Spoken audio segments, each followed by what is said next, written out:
Okay, John, so in this segment, what we want to do is talk about the second issue we have on your poster, and that's small business. What is your plan for small business in Iowa? Should you get in the Iowa House District 80? Yeah, so one of my favorite things is I'm actually endorsed by both small businesses here in the state of Iowa. So I am endorsed by Friends of Business, and I am endorsed by the small business. My plans with small business is, we keep giving all these tax incentives to groups like Google and Amazon to come in to our state and our areas to build these facilities. Right. Well, guess what happens when those tax incentives are done? They move. Right. We've seen it time and time again across numerous states. Yes. They don't stay after it's done. They're all about making as much as possible. I get that's how business works. Right. But 90% of Iowa's business is considered small business. It's 150 employees or less. Those are the ones creating the jobs. Those are the ones making rural and a lot of urban areas in Iowa survive. Without them, Iowa's not Iowa. We're not Florida. We're not a destination state. Right. We don't got beaches. We don't have great amusements. So how do we get people to Iowa? Business.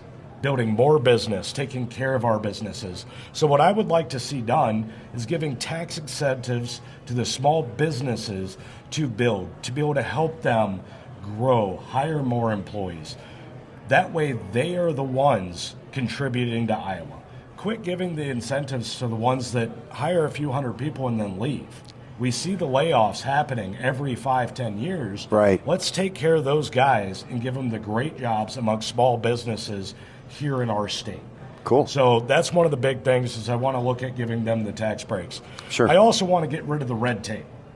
I went to a summit where I got asked my points of view on business, and one of the questions that came up was, as a legislator, how will you create more jobs?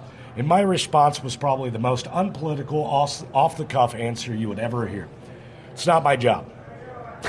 My job as the legislator is to get rid of the bureaucracy and the red tape. As a business owner, your job is to hire and get people working, get them trained in what you're doing. Right. My job is to make it easier for you, not harder. Right. We need to get less government when it comes to business. Yes. And let you guys do what you guys know how to do to create jobs and prosper. What?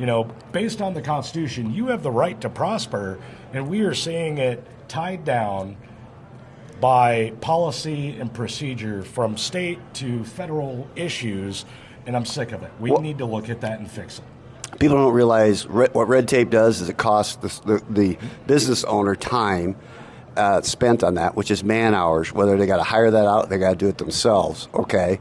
So that then trickles down into the cost of the item that they are either producing or that you're purchasing, or the venue, like, we're here at a venue in Waterloo on East 4th Street. Thank you, Jeremy, for letting us use your basement here. But anyway, red tape gets in the way.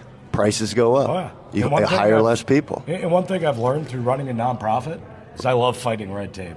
I'm good at it. Yes. Oh, my God. Yes, you would be. Really good. Okay, well, this is Kent with John. We talked about what he's going to do for small business, and we'll be right back.